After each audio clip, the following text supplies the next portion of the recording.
Everyone,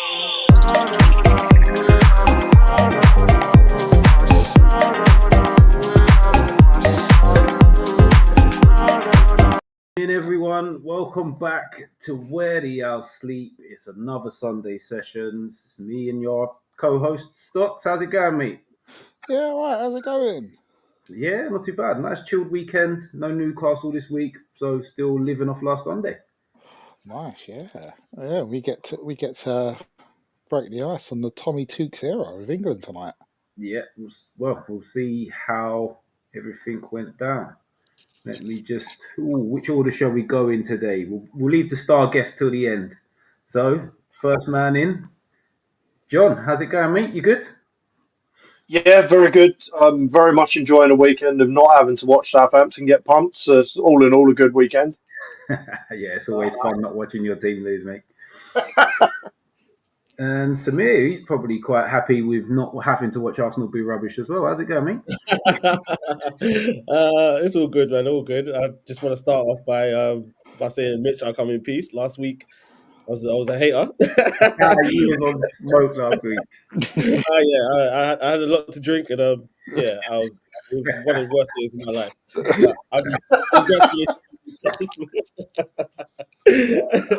Congratulations to you. Hey, much appreciated. Now that the alcohol's left your system. Calm down. Man, the star man for the evening. You didn't escape watching your team this week, though, did you? You had a game.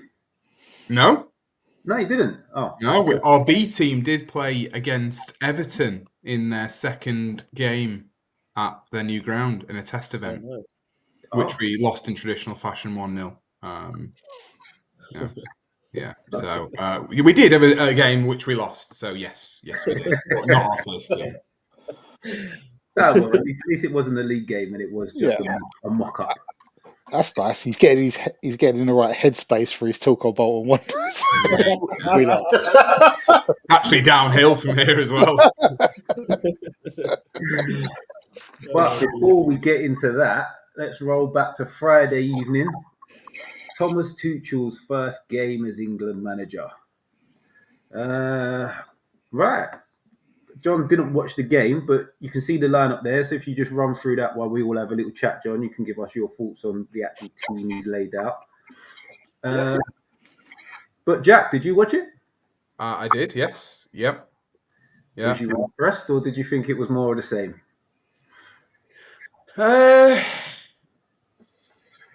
Look, it's a win, innit? It's a win. But you can't really impact a style of play in. It's funny, actually. Every single person's interview gave a different answer. Harry Kane said 4 days. Tuchel said 3. Lewis Kelly said 2. I think a couple of them were like 2 or 3. So I don't think you can influence much of it. I think just biggest disappointment for me was Foden and Rashford. It's just there's no play. It's just sad. It's sad. You know, Foden should be. Well, we all think. I think he should be, but I don't even think he should be. In fact, I just don't know where he fits, and it's just quite sad that we can't get the player that I thought he would be. I think that's just the biggest disappointment from it for me. I mean, they won 2-0, playing against a team that did not want. They knew they weren't ever going to win. Didn't want to get destroyed on the day.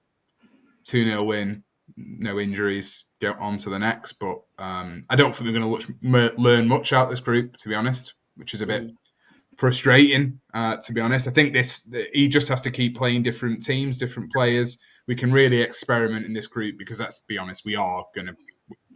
They'll win it, or certainly going to go through a second. There's no way they're not going to do that in this group. So, yeah, got the win, but old. I think the same issues remain, to be honest. Same issues remain. So that's how I describe it. Got the win, but same issues remain. Yeah, fair enough. What about you, Samir? I didn't catch the game, to be fair. Yeah, I was busy, but I heard about Foden, and it's always the same questions with Foden. Where do you play him? This, that. Oh, my days on the left, in the middle. It's just like we're tired of it now. He's 24 now, and we've been asking this question for how long now? It's just like, yeah, I'm bored of it now. I think I saw the reaction from, I think it was Roy Keane, and he was pretty much saying the same thing. Like, come on now, we've had enough of the same questions. Where do you play him? Looking at his team now, I just think that there is a lot of players missing. So I think, yeah, okay, cool. It was a bad game, everyone was saying, but there is still a lot of players missing, and I think that change ain't going around. I think they've got the right manager. They just need to get the players back. I reckon. Okay, I get the question of where do you play Foden. Surely you Yeah. just try and you either don't play him or play him in the 10. Yeah, and that's what Yeah. Roy Keane said. Roy Keane's like, listen, just don't play him. There's no more questions anymore Yeah. because, like, Saka comes back, Saka's right wing. I think if Palmer comes back, Palmer's either right wing or number 10. And yeah, where does Foden fit in this? Because he's terrible on the left. He can't play on the left. So yeah, Fair enough, Stocks. I I know think, you. What was your thoughts on it? Well, you called it. You Mm. caught up with it. I think you didn't watch it live, did you? Oh no, I was travelling, but I got the joy of just watching it on Saturday morning. Bit of tea and toast, and commentary off, so you can actually understand it without Sam Matterface spoiling everything. First of all, I'd say Albania ain't the Albania that we all remember when like we first started playing them internationals. Like they're set up to do a job, and other so-called top nations, so like Italy, for example, they've had troubles with them too. So I kind of underestimated them as an entire like a football entity before the game. I was a little bit too, yeah, it's Albania, we should yeah, beat them. But I also agree with the gents. Before I even go too far, I totally agree with the Rashford Foden thing. I think it was pointless. I think it's why not just play Gordon and Bowen, two players that are in form, or much more than them two at least. mm, But I ain't going to dwell on that too much because I'm sure it will pop up again. I would say I'll try and go for the positives. I thought Curtis Jones was all right. Like he's someone that tried to move the ball quicker than others. I think when you're playing against a stodgy defence like Albania wanted, he wanted to move it quicker to try and get us going a bit. All right, it didn't always work, but he tried. I'd say our only world class players, Bellingham. mm, Yeah. That pass for the first goal. yeah. Really Is there anyone? Is there anyone who think else is picking out that pass? Kane is as well. Kane Yeah, I think categorically is like. I think he's coming to the end of the world class phase though. I Yeah, would agree with that, nah. mate. I think even Roy Keane described it, but like when he was just saying, he was like, "That's just what you want. That's just class." I think. Well, basically, I don't think he's that much different to Lewandowski. Like he's our Lewandowski, and would you have him? Would you play him in your team? Yeah. So I don't. I think he's got another couple of years in him, mate. To be honest. Yeah. Yeah, I think The way he plays, That's happening in Germany, and let's be honest, that's have it right when you're playing for Bayern. yeah, I think he definitely is in the world class. It was just, I think he's a world class player. But I would say they are our only two. Maybe Declan Rice on his day sometimes, but yeah. I think he's changed a bit. I think he tries passing it too much. I like him when he tries to be a bit athletic and run the ball to where it's got to go, as opposed to pass it. Mm. But again, that's a game that's not going to suit him because it's so stodgy in front of him. You've got to find the space. Who's that? Declan Rice. Yeah, I prefer it when he runs at people and commits them. Yeah, I saw that a lot of West Ham. Arsenal wanted to play a different way. So. yeah. yeah. Just on the Kane thing though, my frustrations with Kane sometimes are that I'm not sure whether he's told to do it or I feel he tries to do too much. I want Harry Kane to never be on the wing, outside of the box. And I think actually as he gets older now, someone like Tuchel will probably say to him, don't do that. We'll have other people do that stuff for you. You stay in the box. And I think he'll actually have a good 2 years now. One, if he stops trying to do that, because it winds me up. Why would I want Harry Kane to be getting the ball on the right or the? Not saying he's not a good player at all, but like it's been my frustration for a couple of years with him. Like, and surely he's good enough to just say, "I'm going to wait in the box. All of you are going to do my running for me. Thanks very much. I've earned it to say that. So you've got 70 goals for England, which is mad. I know we're in a different time now where more games and playing against donkeys, but 70 goals is mad, isn't it? Yeah. I think we on your point. I think we've been saying that for the last how many years now. So Yeah. like, and you think how many managers have what Harry Kane played under, and it's the same thing. He's been doing that for years. So I look at. I think managers don't go up to him and tell him that. They just let him do what he wants. Like he's that type of striker. He scores a lot of goals. Like what can you say to a player like that who scores goals? You can't tell him to change the game. You get I've had older. That's Yeah, There it. will become a Yeah, I point get that that. someone will have to do that to him though, because he's never going to keep having the legs to drop back in. Yeah, I get that. But his Straight mind, past. his mind is gonna think, "Shoot, I've still got it." Because how long has he been Yeah, doing correct. it? Yeah. He's in his 30s, and he started what when he broke out. It was like what 22. I can't remember, but he was young. He started late, and he's He had no started, massive yeah, he injuries. broke out late. Ankle niggle, He broke but he out late, hasn't but he had was any still massive- early 20s. He's still early But 20s. like to Samir's point as well, though, like it actually, he's. I mean, yeah, okay, you can talk about the quality of opposition, but look at the amount of goals that he has scored, and how much would that change it? How many more might he have scored if he is just playing a bit more between the posts as opposed to Yeah. like getting dropping in? Yeah. And then the Because other thing is players like Bellingham will like it when he does that, because Bellingham's a Yeah. box. So And when then Kane gives him freedom. vacates that space, it frees up the space for him to do what Yeah. he needs to do, which is probably why we're not seeing Foden in the 10. Because when you say with Harry Kane staying in the box, we got the other side where we tell Haaland, "Oh my days, you're not involved in games." Yeah. A lot. So, Yeah.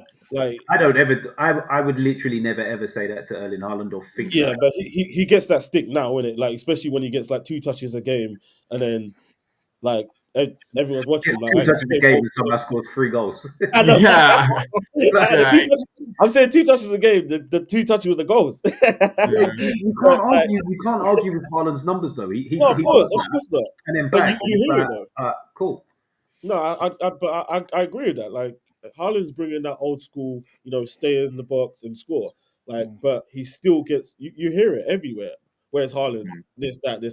And Harry Kane's just trying to do the complete opposite. He wants to be It's involved. only Man City that have done that to him, though. To be fair, he was a lot more involved at Dortmund, and he's a lot more involved for Norway. Yeah. And he's got an equally ridiculous goal scoring record for both of those two as well. Yeah, 100%. Sorry. I've got a collector's thing for me on Kane. I think the reason he does pull off, I don't think he's got like electric pace to beat someone in a movement to drop a shoulder, get it. So I think he just wants to draw people out of position and sort of ghost in, because he's never been like, he's not like he's going to get a slide rule pass and sprint past defenders to get onto it, man. He's all right, but he ain't like lightning quick. Yeah. So he needs to bring different movements into his game. It's just that I think what bugs us is because, say, like his goal on Friday night, the first touch decent, he gets lucky in that it bounces between his knees because it draws the defender in closer to him.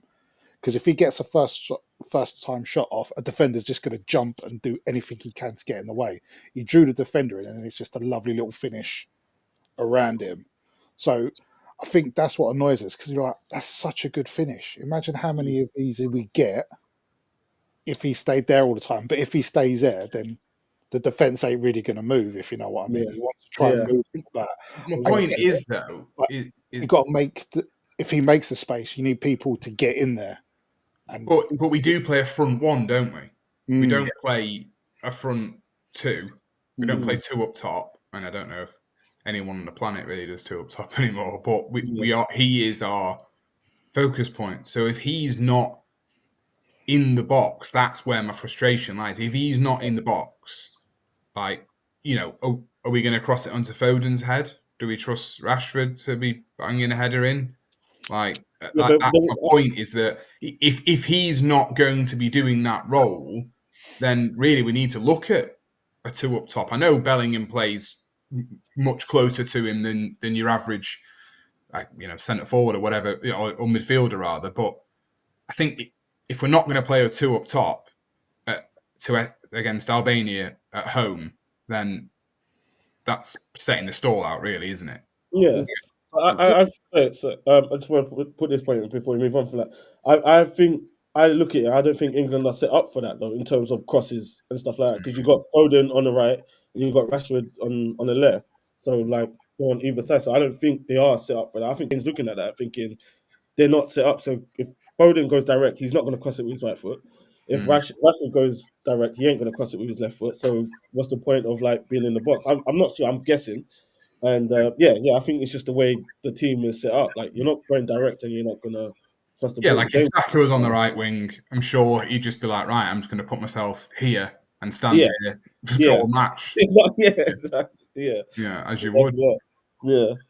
Why wouldn't you have? This is where, like, I think players. Well, Bowen definitely is like a wide player that wants to get in the box. I'd say Gordon's less so, but at least they got the legs to get in there afterwards. Yeah. All right. If Kane's right, Harry Kane's clearly going to do what he wants, like with the whole dropping off thing. So in that case, if he is this good, you need to get players to get past him. So obviously Bellingham's one. I always thought I'd play him next to Rice, but he's just mustard. I suppose to a degree we have to give him free reign a bit as well. Yeah. So just get some players out wide that can do things. They can either beat a man, get to the line and cross it, or just getting on the back post. It's such an old-fashioned thing, like you used to hear when you were kids.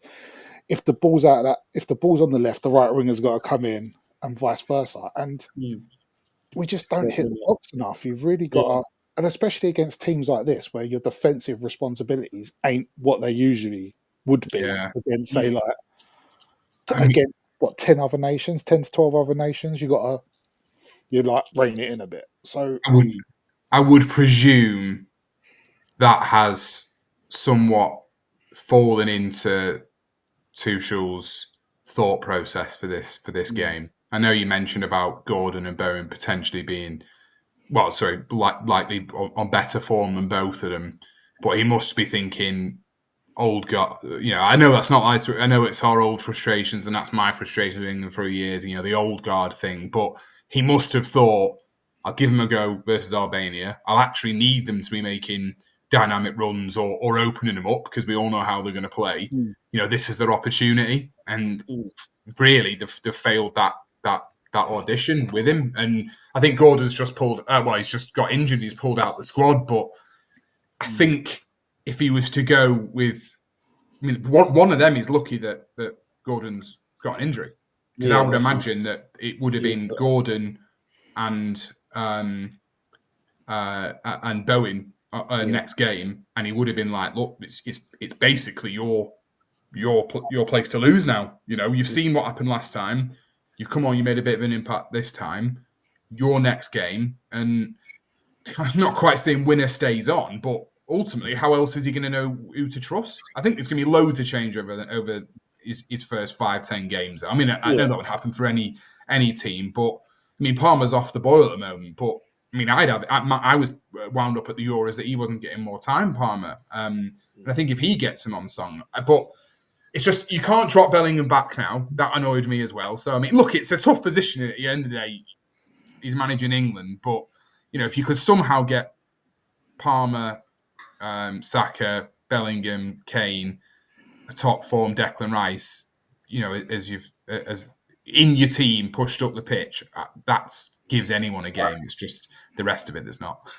So on them 5, because I've been thinking about this for a while. So Saka plays wide. We all know what Saka does. He does his little cutback, crosses to the That's back. his.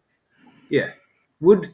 For me, it would seem that it would work to have Bellingham actually left, because we haven't got anyone who's nailed that spot down. And that gives him free reign to float about and do what he wants. And then when Saka does that, you've got another man crashing in at the back post. Then you can have Palmer in the 10. Obviously, Kane where Kane plays, and Declan Rice in his role as well. Well, why would... Look, it sounds great, but the 10, why would Palmer get to have that over Bellingham?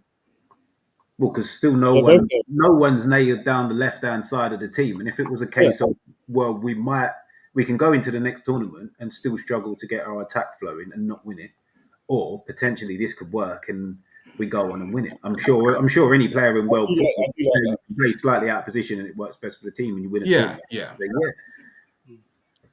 Yeah, I do like that. I like the idea. I'd like him to try it, because we've got a lot of games to try different things. Yeah, Even if he plays it for 45 minutes, it'd be good to see, because he doesn't have to stay out there. It's not like a hug the touchline on the left. Yeah. He can float in and do whatever. And whether it's Lewis Hall or Lewis Skelly playing at left back, they're going to bottom anyway. And you've got Curtis Jones who's got legs who can get out there and get round as well. So it's not like we're going to be very narrow with I like that. I do like that. I was going to England say needs to earlier, get I some. did like the. Sorry, I was going to say I did like the idea of the three being Declan Rice, Curtis Jones, and Bellingham. But at the same time, if Palmer does come back in, you're right. I do see Bellingham possibly going on that left, and like you said, with Skelly or Lewis Hall, that left side is handled. Like, he doesn't always have to be there. He can just roam around and go wherever he wants. Bellingham, and I think Foden had that luck as well when he was playing on the left. They were basically telling him go wherever, but I just don't think he had the ability. But Jude, I think he's a different animal. I think he could possibly do that. Like, I think the only problem it raises is similar to what we had in the Euros when Foden was out there. Because he, as much as it's your starting position to be left, sometimes you end up 4 players in the 10. And it just over congests things and it doesn't work.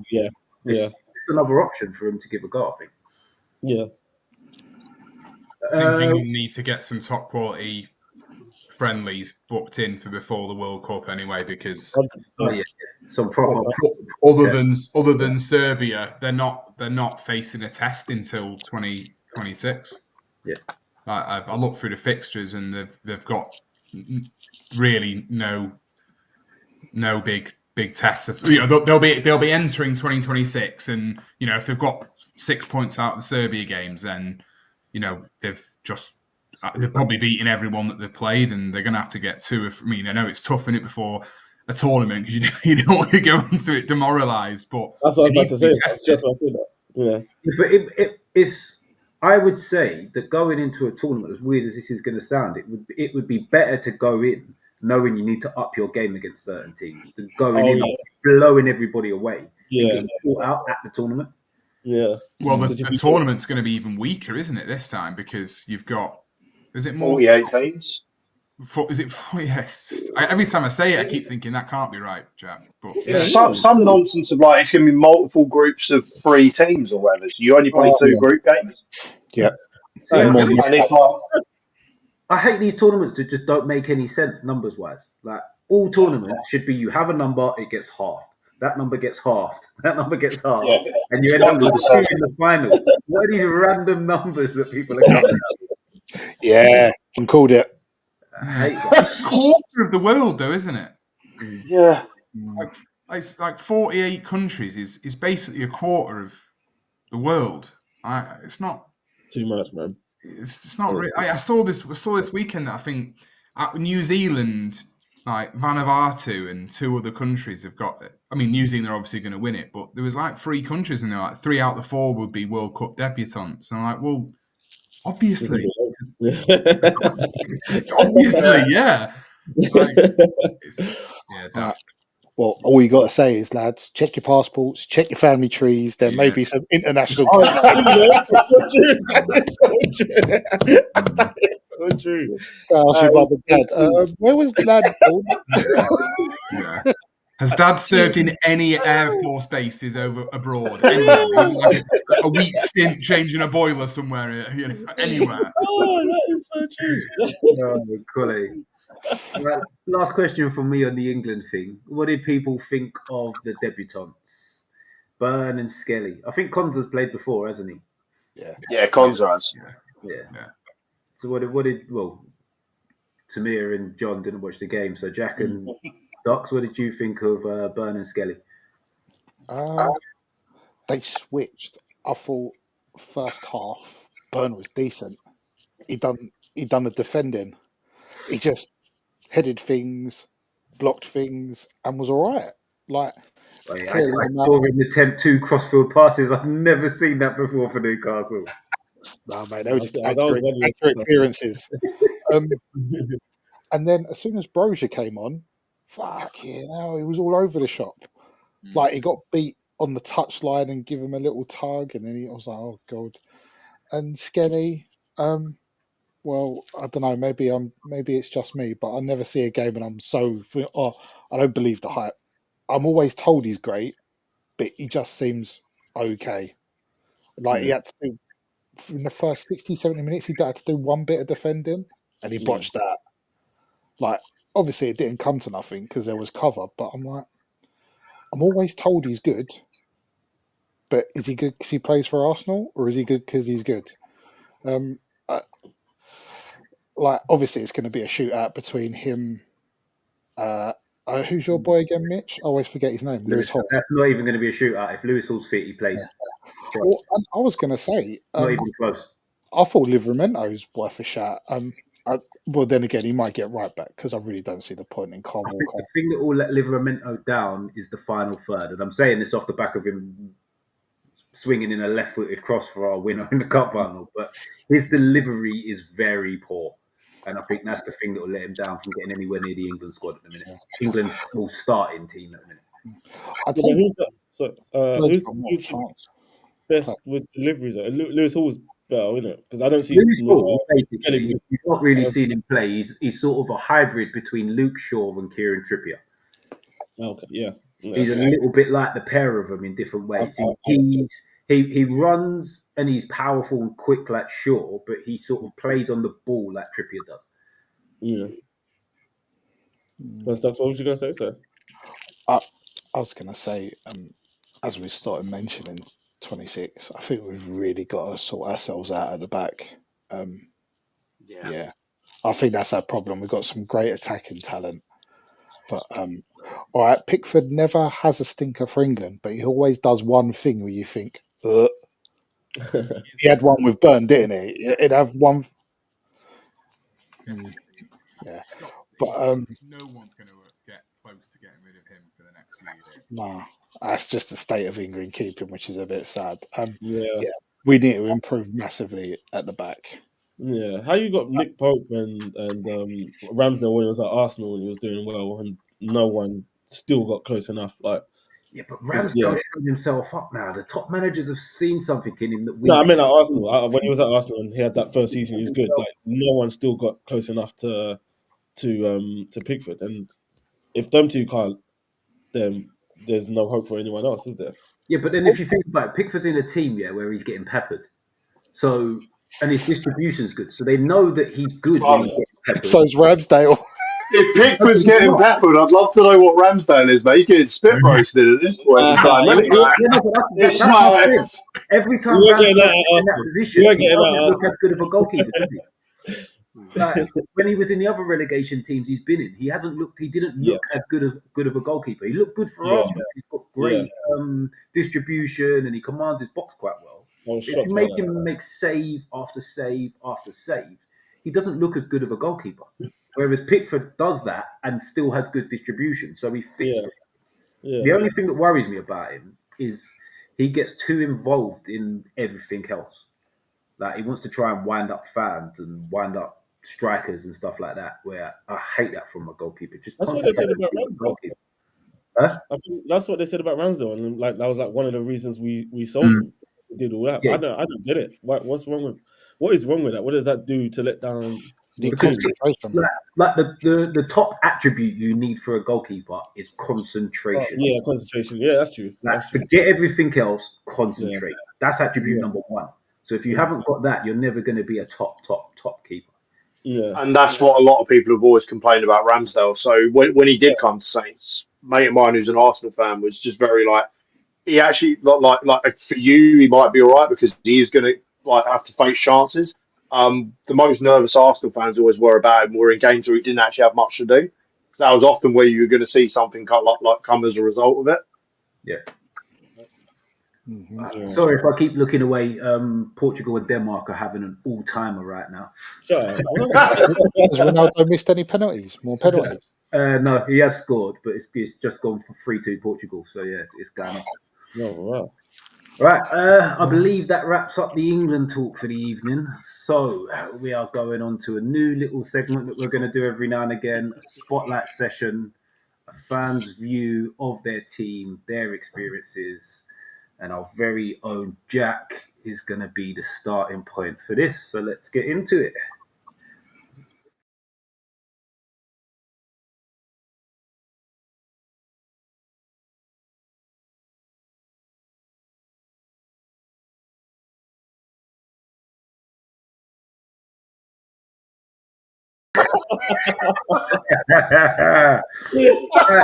Jack in the spotlight. And Oh, for those who couldn't see it, if it wasn't big enough, that was actually Jack's face. we saw. Right, I'll roll back to the screen for now because Okay. we're not going to be led by the slides this week. We're just going to get into the discussion, see where it goes, and if any of the slides fit, they will be coming up. Right, let me see if I can. Let's do that and move. Yeah, there we go, Jack. So, Bolton FC. First question for me is why? How have you become a Bolton fan? Yeah, that's actually the start of my anger, really. So, where my dad grew up in Salford, it was our old ground used to be closer to him where he grew up in Salford, and he couldn't afford to go to watch Manchester United either, so he started going to watch Bolton 60 years ago, and then that's why. So I've grown up in the centre of Manchester as a Bolton fan. Never lived in Bolton in my life. Never lived in Salford in my life. But yeah, through blood, not through choice, is what I always say. Unfortunately, That sounds like the ultimate pain. To be fair, mate. it was, and I grew up. So I'm 36 in 2 weeks. So don't forget. And so I grew up in right slap bang in the Alex Ferguson era. So every single year, 1 or 2 or obviously 3 trophies every year without fail, they would win. It was painful. Yeah, so you would have just been going to secondary school when they won the treble. Yeah, 99. Yeah. They went down my road. My dad drew the blinds. Yeah, no, they did every single season. Every single season. So yeah, trophy after trophy after trophy. Mm-hmm. That must have been quite the experience. Was you the sole Bolton fan around though, or was there others? Obviously, yeah.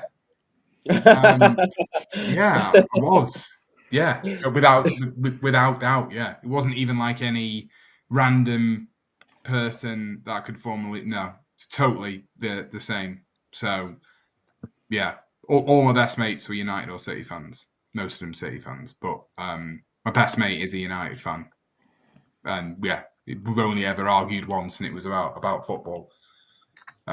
So yeah, it was awful. That's why I got a giant chip on my shoulder. You know, if I grew up in Bolton, I would care, less. And that's why I hate them probably more than people think I hate them, because I'm just bitter. I am just bitter. And obviously that hurts me when they would say, oh, you're just bitter, aren't you? And the answer is actually really simple. Yeah, I am just bitter. So I can now admit that I am. Yeah. My wife, when I first met her, she is from your neck of the woods down south. And I said, oh, what football team does your dad support? And she went, United. And I was like, oh, of course, yeah. And then she went, oh, but it's because so it's because his dad's Irish. I was like, yeah, sorry. I don't think. Yeah, that doesn't calm me down any less. Yeah, that infuriates me more. So he should have been Liverpool, but chose Man United. Yeah, exactly. Yeah. So yeah, I've grown up in the centre of Manchester, so I am just very bitter about it. Did you start watching them as a kid? Did you go? My first to the old ground. No, I never went to the old ground. No, my dad. It was quite. It was one of the last battlegrounds of football league clubs. They sold. We sold one of our stands to Netto. Even more embarrassingly, Netto, I don't think actually exists anymore. So one of our stands was a Netto, a solid brick Netto. And then we moved to the Reebok, I think in 1994 or 95. And I had a season ticket since 2000, so 25 years. Okay, so the Reebok was kind of the start of the change of things, wasn't it? Because you was in the Yeah, for sure. early 90s, and then that's when you started to progress through the leagues, wasn't it? Yeah, yeah. I mean, we do have a rich history, but yeah. I mean, like in your lifetime, I'm talking about. I'm not Oh talking yeah, for sure. Yeah. I mean, it was a big beyond your deal. life. There wasn't that many clubs with new stadiums It was like at a that time. wasn't it? We're the first club for I think nearly a decade to have digital season tickets. So I've never once had a paper book season ticket. We had digital season tickets. First club to have a hotel in our stadium. I think there's only like 5 or 6 that have it. I think more are coming now. But first club to have and that's really times when times were tough. What kept us afloat. We had a good training ground, which we then sold to Wigan when we weren't bust, which is just depressing. But yeah, we were at the forefront of the new era. Our owner at the time made his money by patenting the element in kettles. Now, there's a kettle in every fucking home, isn't there? So, I mean, if you're going to patent something, there we go.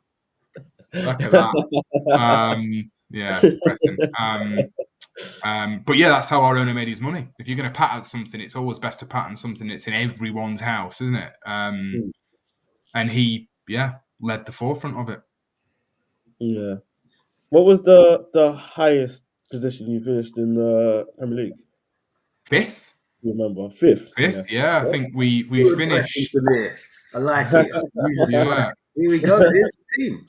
I think, if I remember, we finished 2 points behind 4th place. Yeah, you did. Certainly did. Yeah. Is that actually right? Yeah. That is bang on. Yeah, you were 2 points behind. A point or 2 points off like 4th Champions League. I can't remember who it was. Who finished off? I think it might have been us. Was it?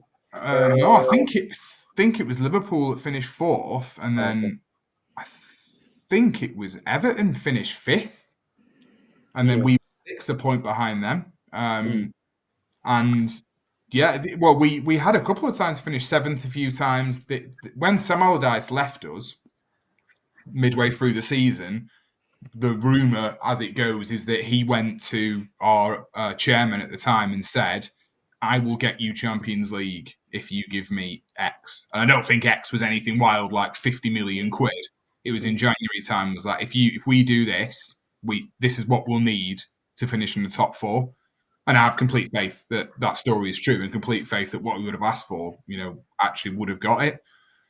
We never would have sustained it, obviously, because of where we're based and the amount of footfall we get. Would have been fun for probably would have been fun for a couple of years, but that's what how the story goes. And apparently, they had a big Barney about it, and that was the end of Allardyce basically the club. But yeah, 2 points off Champions League. Ridiculous. Yeah, that's stupidly crazy. You got into the Prem the last time you was in it, and then I think you had two tough seasons, and then it was an 8 for 6th and 8 for 7th. Yeah.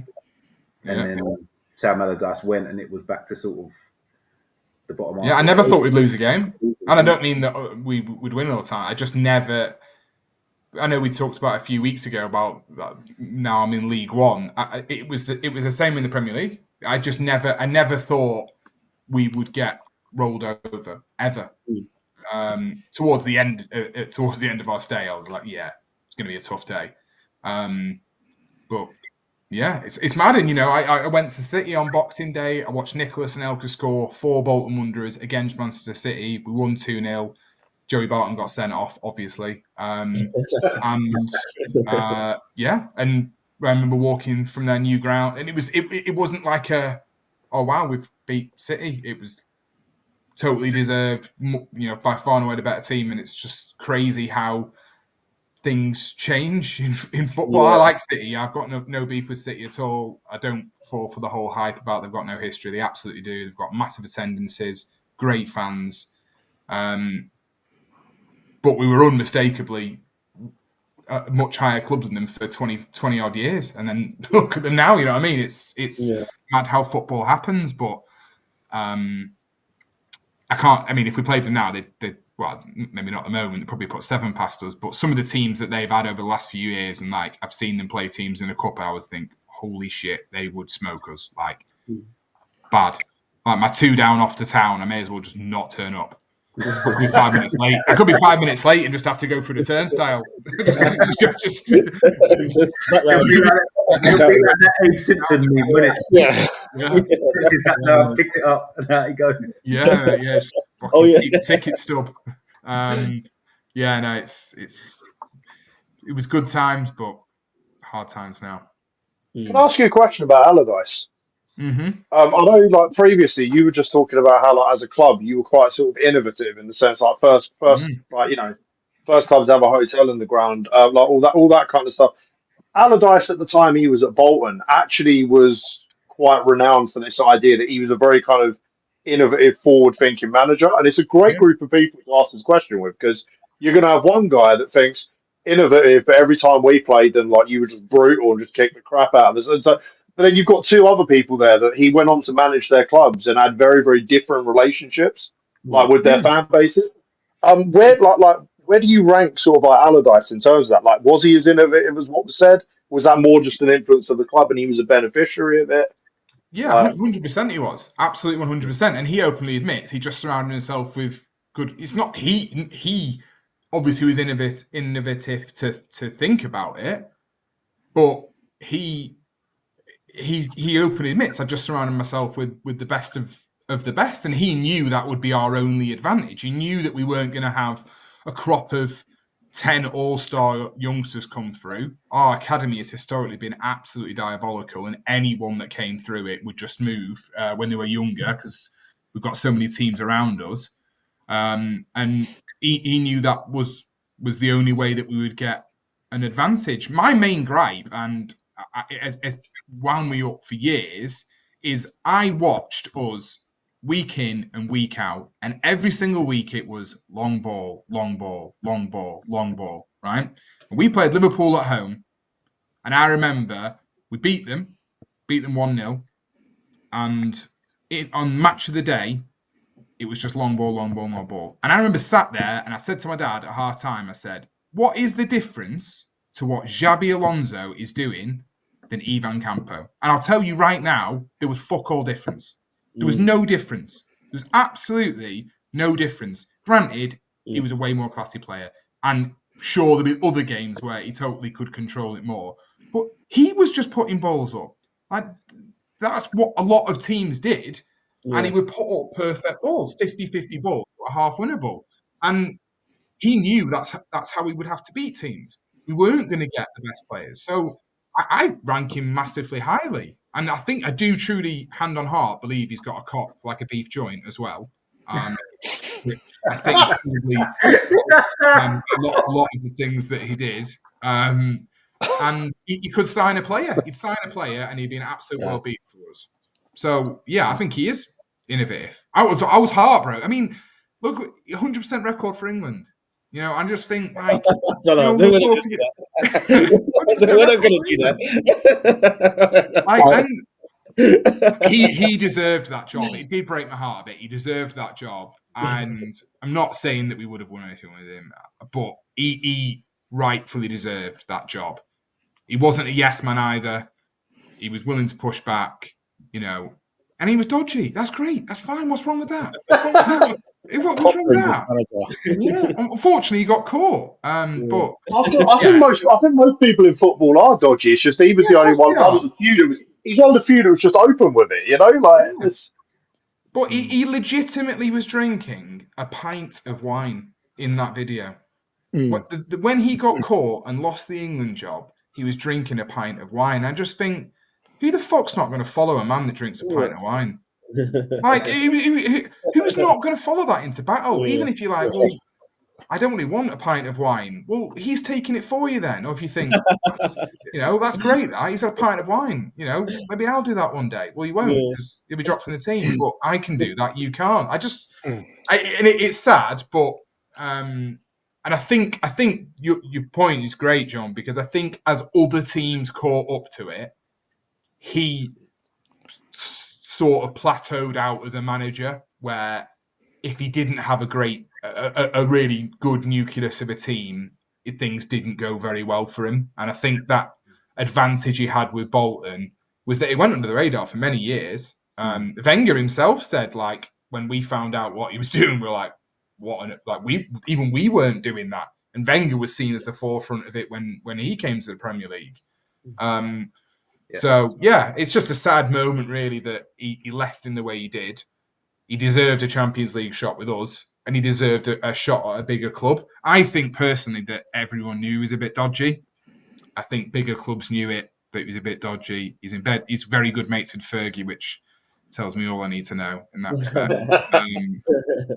But no one was ever going to rat out Fergie, were they? Otherwise, your life would have been destroyed. So yeah, I think he was very, very innovative. But as other teams caught up, he probably plateaued to his level a bit.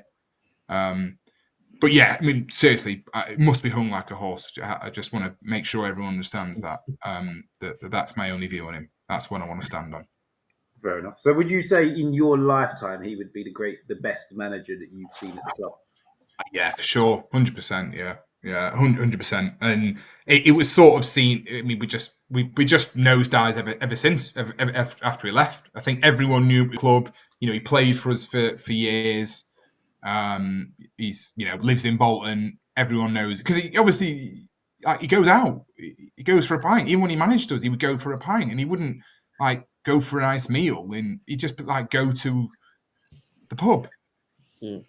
Which also is a thing that has died out now for all manner of reasons, whether it be professionalism, which is a bit sad, or it's just not worth it, is it? It's just not worth it for managers. But yeah, he stayed true to his roots, and I think that helped us as a club because that's all we've really got. Like we haven't got the rich history or anything like that, really. Or the massive, oh wow, we've got 20,000 on our waiting list. Like that's all we really have. And he kind of encompassed us at that time, a new stadium, forward-thinking manager, but, stuck to his roots. And he was a good player in his time for us as well, to be fair. Nice. Fair enough. I only asked that. You was in the Prem a couple of times before we got there, weren't you? Under Todd? Was it we got relegated, which we got relegated on goal difference, and Everton stayed up because of it. And they actually... there was a goal we scored against them at the Reebok, which went over the line and wasn't ever given. And that goal is what relegated us and kept Everton up. And, at that time, who knows where Everton could have gone to if they'd gone down. Not saying that we would have stayed up the next year or anything like that, but that was a big moment for them. And I think it's still, you can't get closer than goal difference, can you? Let alone the context behind it. But yeah, we've had a few stints in there, yeah. Which if you want to know exactly, we are on the 19th most Premier League points, which I did Google today, which is also quite scary because I think only 3 weeks ago I was like, we're 15th, and I think we'll get catched up soon. Yeah, so we're now 19th. So I don't know whether it was a triple points. Did someone get triple points or something that week in the Premier League? I don't know, but yeah, we're now 19th on that list, and we've been in the top flight. We're 14th top flight in England in history. Yeah. So that's where we're not mugs at the end of the day. But yeah, so we're 14th in the top flight in England out of all English clubs. We could name the top 10 of it and then gets a bit woolly after that, doesn't it? But yeah, we've always mixed it with the big boys. But if you want to know a very fun fact, Bolton Wanderers are one of the 12 founding members of the Footballing League. Yep. They are the only one of that 12 to never win the top division. Oh, nice. Wow. So I think if anything could encompass us, that would be perfectly it. That we do clearly have more history than quite a lot of clubs on the basis of being one of the 12 founder members, but we are the only ones not to have won the top division. Mate, you won one of the most iconic FA Cup finals. We did, yeah. 1923 White Horse. Yeah. Do you know what the estimated attendance for that was? It was like 100, 110,000, or was it get to 120? No, the official attendance was 126,000 and the estimated was 300,000.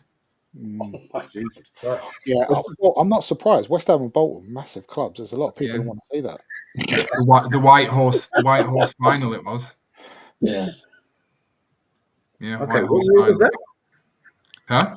What year was that? 1923. Yeah. Okay. There was actual horses. The footage of it is mad. There's actual white horses had to mark out the pitch, like round it. There's an FA Cup fucking final. We had to get horses around the pitch because everyone was going to it. But yeah, it was 126,000 tickets sold, and they estimated there was 300,000 there. Jeez, imagine if that happened now. There'd be Netflix documentaries about it if we got that many people in a football ground. Yeah. I'm sure some mad yank will find that story and make something out of it someday. But which we won, of course. Thanks. One of our 4 FA Cup wins. And frustratingly, another team that have got 4 is actually the team called the Wanderers, who I think have been out of existence for 100 years, and they still have 4 FA Cup wins, same as us. I think they've won like the first 3 or something daft, and they just don't exist anymore. So, other than obviously the standout JJ, because I suppose we could do a whole 2 hours on JJ. Who are your favourite players growing up? That's a good question. Kevin Davies. Mm. Ivan Campo. Loved Ivan Campo. I like Jaskalainen as well. He was like 40, he was like 40 short of our all-time appearance record. Oh, really? I think it might have been less than that. And so that was a bit disappointing that he went, to be honest. Because that's mad for any club, innit? To be the all-time appearance holder. So I was pretty disappointed he never got it. I'm not quite sure whatever happened. Kevin Davies. I mean, to be honest with you, it feels so long ago now that it's only really Kevin Davies, Campo, and Okocha. There were obviously a couple of other players in there, but yeah, it would be far and away then. Kevin Davies encompassed what we were. Everyone hated him, which is fine. He was most fouled and got the most fouls in the Premier League for like 4 years in a row. He got more cards than Premier League goals a few seasons, which we just didn't give a shit about. We just found it better and stuff like that. And that's what I mean. Like, we know we're not going to win any. Well, obviously, maybe we'd like to win a cup and that, but we know we're not going to win anything. So stuff like that, just you got to laugh about, haven't you? And he encompassed everything. Like, as soon as he was on his game, like if he was on his game, it was very, very rare we got beat. Didn't matter who we played. If he was on his game, because he gave everyone else that extra 5-10%. And as soon as he went into players, I mean, that as he got older and players got better and stronger and fitter and ultimately a higher level across the board, he kind of got found out a bit. But there was a 2 or 3 year period that if he was on his game, we just never really lost. It was always a myth that we bullied Arsenal up. It was never actually true. We used to bully Liverpool up for fun. They used to hate playing against Davies. I mean, we had a bit. We hated you. We couldn't. I know, but it's not. I'm not really sure where it comes from because I think we only beat you like 3 times ever. We had a lot of draws, but you won most of them. Yeah, and I won't forget until I think it was like a 2006 FA Cup. We beat you, and then ever since that FA Cup win, I think it was at your ground as well. It was after extra time. Ever since that FA Cup win, we just started winning against you. But before that, it was like draws and losses. We hated going to your ground, man. The home leg of that game, which I think that was it a replay. I think it was a replay. Yeah, we played you at the Emirates. We drew 1-1. I think on replay we for you because I'm sure he scored. And Kevin Davies broke his ankle on the side of broke his ankle and had a painkilling injection on the side of the pitch. Yeah, and then came back on. Yeah. We drew. That was at the Emirates. I think they might have won your first seasons at the Emirates. That's what I mean. That's how annoying you lot were. Yeah, but I mean, could you be asked doing with that? Like, I mean, I'm sure we'd all love to think we would do it, but no, simple as that. If I broke my ankle, I'd be like, sorry, can you get me the fuck coming off on. the Yeah. pitch, please? I'm coming on. Yeah, like, yeah. Look, I mean, That's crazy. yeah, it's really nice to see Henri score pass as well. So I don't really fancy the rest of this game if that's possible, please. Yeah, and they played on, which is just mad and encompassed what we were. But I think that must have been 06, 07 from looking at what I'm looking at now. Yeah, well, that would I think it was 1-1 in the first leg, and then you beat us in extra time. Because I remember it was bitterly freaking cold. That be a replay, isn't it? That is bang on, yeah. If I remember rightly, it was Freddie Lumberg that scored because from the moment he picked up the ball, I was like, foul him, foul him, foul him, foul him, foul him. Oh, great, yeah. But yeah, we all got 2 and Lundberg got 1. Yeah, so it was Lumberg that scored. Yeah. Was it Adebayor? Yeah, Adebayor got 2 and Lundberg got 1. Yeah. Oh, okay, yeah. Right. So you think you were more like annoying towards Liverpool, like you used to beat them more than us? It was more that we didn't really beat. Everyone says like we had this nostalgic we beat Arsenal all the time thing, and we didn't. For some reason, Kevin Davies fucking hated you. Like I don't know what it is. I don't know why he hated Patrice Evra and he hated Arsenal. Like really, really hated Evra, and it's really.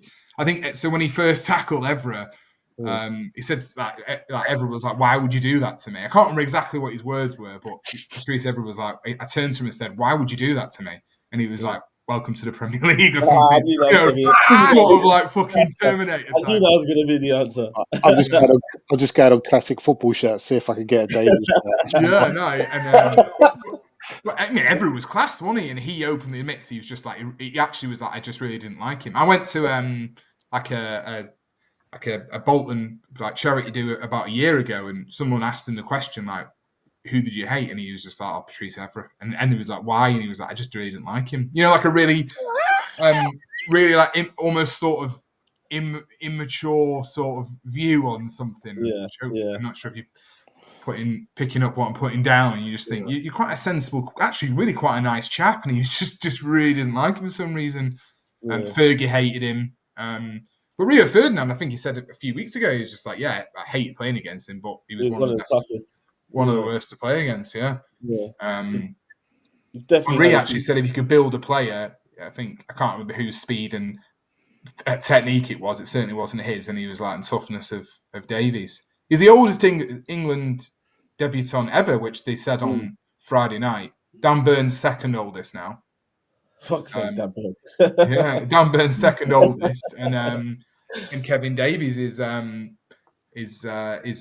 oldest debutant ever for England. So when they said it on TV, oh my god, I said to Mrs. Kevin Davies just got a mention. She was like, "Who's that?" I'm like, "Yeah, fair, totally fair." He came up in his debut after 5 minutes. So having a count up from Bolton's first appearance in the Premier League, there was 30. They've played Arsenal 32 times and won 6. So that is probably one of the biggest myths you're ever going to hear, that Bolton away. Well, it's actually higher than I thought, so I'll take 6. Yeah. There was a spell between 04 and 07 that Bolton we could beat them 4 of the 8 games, but outside of that, it's a terrible record. We there was a lot never of draws, beat Chelsea. No, there's not. There's not even a lot of draws, Samir. How is it? No, I don't think Arsenal wins, man. There's not. I don't know. I remember there being one draw at the Reebok. I think there was like one draw at the Reebok that was, I don't know completely. It might have been significant in the sense of like it put the title on a plate for Man United or something like that, like Arsenal failing to win. No, I vaguely remember it might have been a Martin Keown own goal or something. That happens to him a lot. Yeah, we drew with Chelsea 2-2 away, and I think United won the league that game. So I was in the pub in Manchester. We drew 2-2 with Chelsea, and United won the league. So, but I remember that Sky played though. It was weird because it was like a Saturday lunchtime, but Sky actually had both games on back like side by side, like almost thing. So yeah, that's quite a weird thing at the time to have like 2 games kick off on a Saturday lunchtime to be like next to each other. Yeah. I absolutely love a pint and I adore a free pint. I don't think I've taken so many begrudging free pints that day ever. Like, yeah. The year we got relegated the moment we got relegated is also when City won the league as well. So, yeah, I've had quite a few begrudging free pints in my life, to be honest with you. And they don't get any better, unfortunately. Yeah. Right, so as I think I can't remember if it was Stocky or John who said about your favourite player. I'd like to go on the complete reverse of that, of players that were just terrible. Came Oh in. shit, man! We got fucking. When we sold, I think we sold Nicholas Anelka and signed a guy called Grezor Raziak. Do you remember him, John? I remember him. Yeah, he Science was legend, mate. dog shit. Real fucking bad. And actually, on the theme of Allardyce, obviously he had so many hits. He had some fucking losses as well, man. There was a bit where he was like working for the UN, and we signed so many players that even in our like little bio when they signed, it would almost start with they will be the first player from X to play in the Premier League because, man, I swear I don't think anyone's still ticked off half the countries we were signing players from. Mad.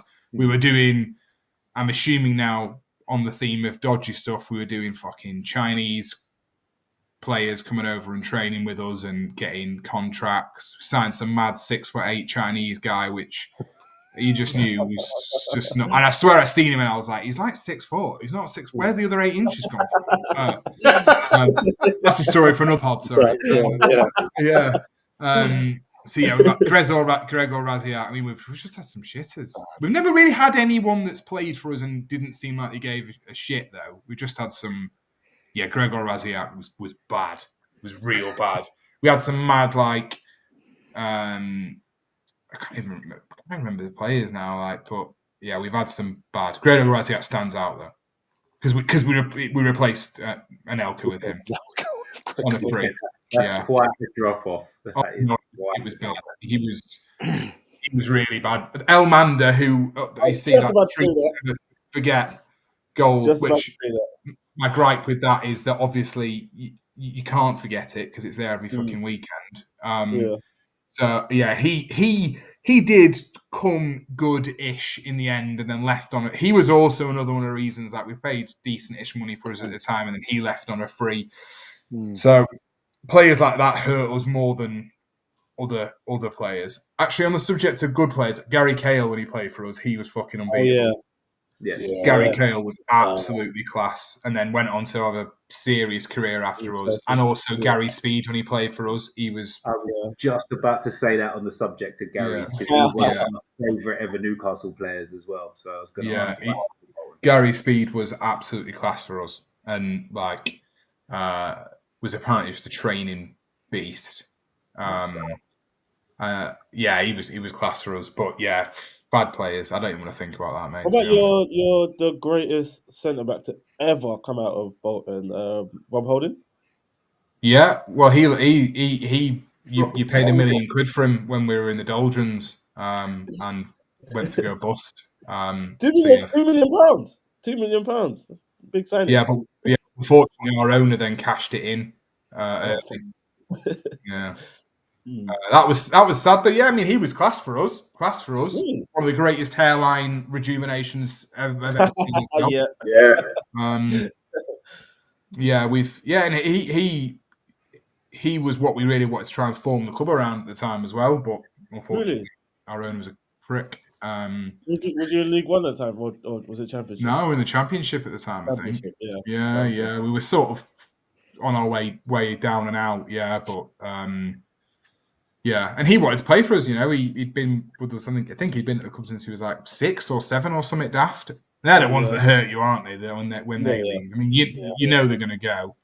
And then when there was rumours that he was going to leave Arsenal and be sold, we were like, get in. And then Arsenal had to come out and say, oh, really sorry, but your chairman also cashed in the sell-on clauses. You're like, fuck's sake.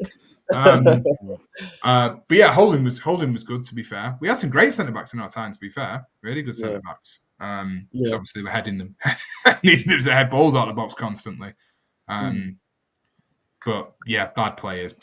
Yeah, some really bad ones. Well, but When the Allardyce, side of things of course, sorry, Mitch. that were never sort of the greatest player or the worst player, but they're just players that stand out in all of the fan base's mind. Henrik Pedersen was like a Danish guy. He used to do the peacock when he scored. He was mad, and then one day he just got moved to left back, and then played left back for like 3 years. Oh, Ricardo Gardner! I love Ricardo Gardner. Oh yeah, I liked him. Yeah, The one I was going to chuck out there was Gudni Bergson. Yeah, well, he was a class centre back. Really good. Yeah, signed him for 60k as well from Tottenham. I think we signed him for 60k, sold him to Tottenham for like 2.5 million, and then they sold him back to us for like 200 grand a year later. He's a lawyer now in Iceland. Oh, Idager Johnson as well. Idager Johnson. He was quality for us. Quality for us. You see, I'm an old man, so I think of like Bob Taylor, John McGinley. Yeah, he's got a Bolton tattoo, which I always expect because I also have a shocker of a tattoo. Yeah, and then he ran our like roughest pub, the Beehive. So yeah, I mean that's what I want. I don't want to win trophies. I don't want the best players to play for us. I want our cult heroes to get a Bolton tattoo and then run the Hooligans pub. It's like some already shit film. That's exactly what he did. Great story. Yeah, and then he sold it, and they now made it an away-only pub. And he was just like, broke my heart that. All those away fans in the Beehive. And I just thought, I'd fucking go to battle for you. No dramas. Absolutely no dramas at all. He was annoyed that there was away fans in the pub. Not annoyed about, the fact we're scraping around in League One. He's just annoyed about that, which, again, respect. Did you ever have any players like so sort of like every club's got like especially clubs of like our stature anyway, like there's always those like ones that got away, and I feel like when Allardyce was there must have been like a couple of Rivaldo. Just ones. I'm sorry? Rivaldo. Oh, okay, yeah, that rings a bell. Rivaldo, yeah, we were one phone call away from it. It was a done deal, and then I think I don't know who signed him instead of us. It was done. It was done. It was signed. He was ready. Like they had kit number, shirts, everything ready for him availing. And he pulled out last minute, which I think would have been the ultimate, wouldn't it? Like, that would have been cherry on the mad cake. And if it was done, I remember I had a paper round, right? I was walking down the street. I remember it. I was walking down the street, and it was the back of the paper, and I was just like, "What the fuck?" And I was just like, so I went home. I don't think I had a mobile. I went home, rang my dad at work. My dad was just like, "Everything okay?" And I was just like, "Yeah, fine." Rivaldo might be signed for Bolton, and my dad was obviously like, "Right, okay, clearly concussed." And by the time he got home, they came out like, "No, he wasn't." We signed. Do you remember Jardel? Yeah, Mario Jardel. He got European Golden Boot winner. Yeah, he was mustard signed for us, and he was so fucking fat, so like heroically fat.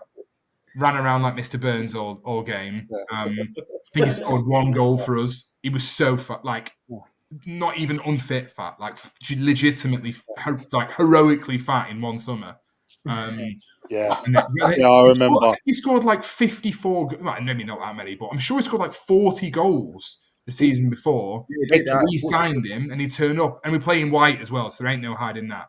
There wasn't any hiding it anyway. But even then, it was unveiling. I was just like, "What the fuck?" It was almost like a spoof. You know that guy that goes in the end of the England team for like the always does the spoofs. He gets in the team photos. And like, he's done it again. When he was in the team photo, I was just like, "Who the fuck is that guy?" And yeah, I was still half hoping that he would be like amazing, but he wasn't. He got found out very quickly. Oh, you had the Mexican geezer up front, was it? Joe Borghetti, yeah. We signed him, and then they love him. Mexico, seriously love him. He does like NBC Mexico, and I think he's still their second top goal scorer after Chicharito. He was all right. But that's what I mean. He was just collecting nations, man. We had we run out of flags. Most of the people that work for the club, they never left Bolton. Yeah, the salt of the earth people, but they've never left Bolton. They don't even go to Manchester. So when you're saying to them, can we find fucking DRC flag or they're like, what?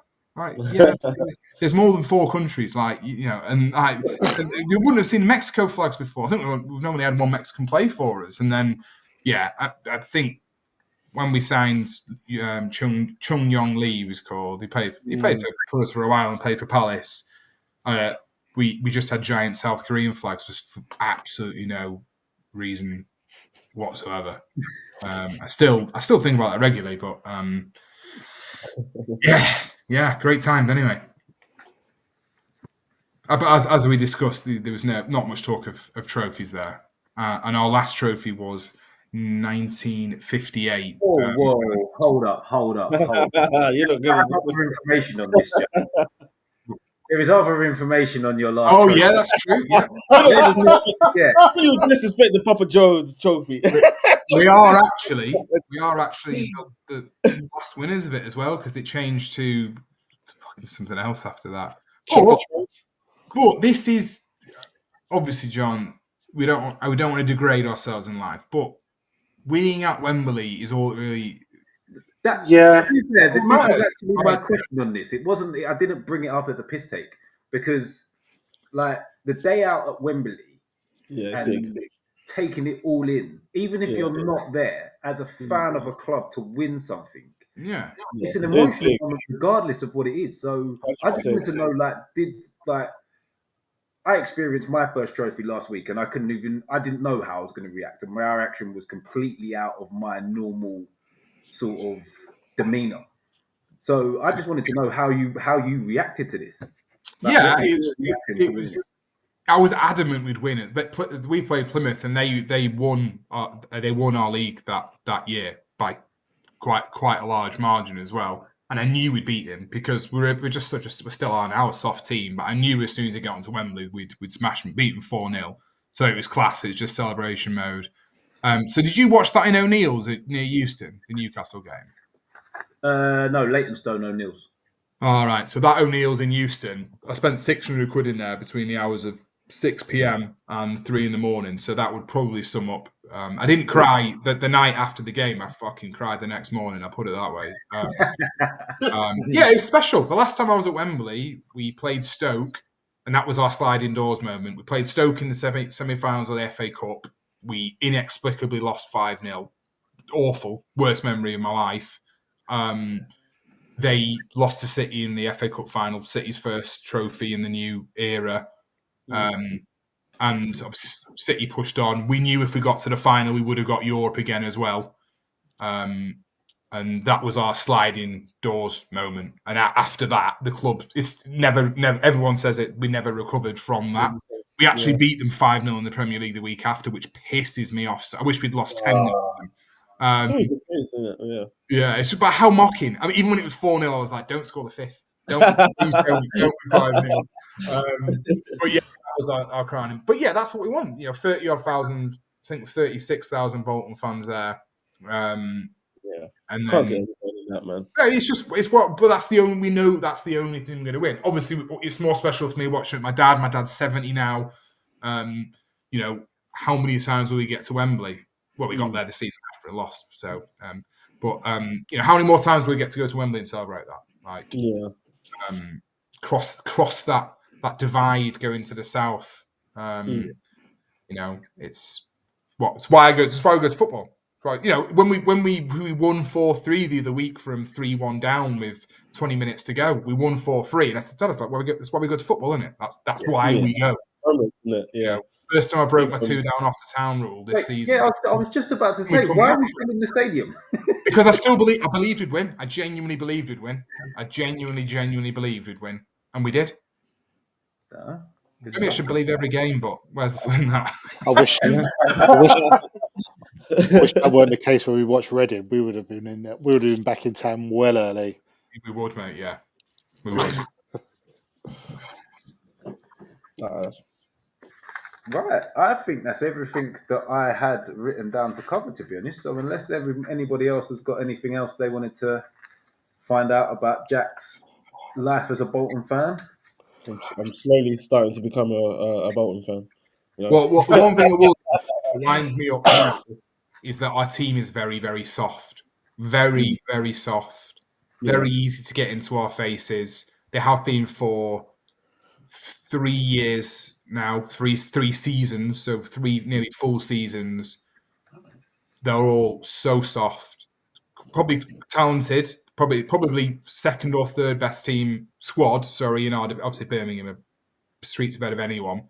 They're just so soft to play against, and that's what winds all of the fans up now because they're so soft. Like, and all you really need is a couple of hard men in there, and we'd be able to go up. And you just think, just even 10% of the bollocks we used to have. Actually, do a long ball. Don't stop with this fucking intricate passing. It winds me up. Like, and we just don't. We literally 10 minutes into every game. I now know if we're going to lose. And that's what frustrates me now.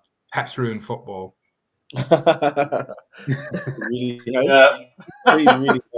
It really has. Oh god. Yeah, that's a show for later on. Pep's ruined football. It is, man. You should just see these keepers passing it out from the back. You're like, come on, bro. Oh, he's changed a lot. He's changed a lot. You're there for if you're 21, coming on loan, I get it. Props to you. Yeah. If you're 30 years old keeper in League One, you haven't, and you sadly will never earn the right to play out from the back. That's it. Like, focus on your job.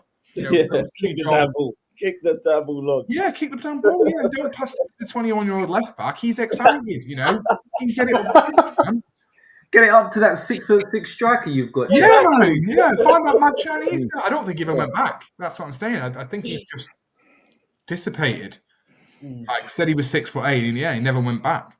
6'8", but he's actually 6 foot. That's horrible. That is horrible. Oh gosh. Right. I believe that's us for the evening, boys. It's been a pleasure as always. Anybody that's watched, like, share, subscribe. We'll be back next week.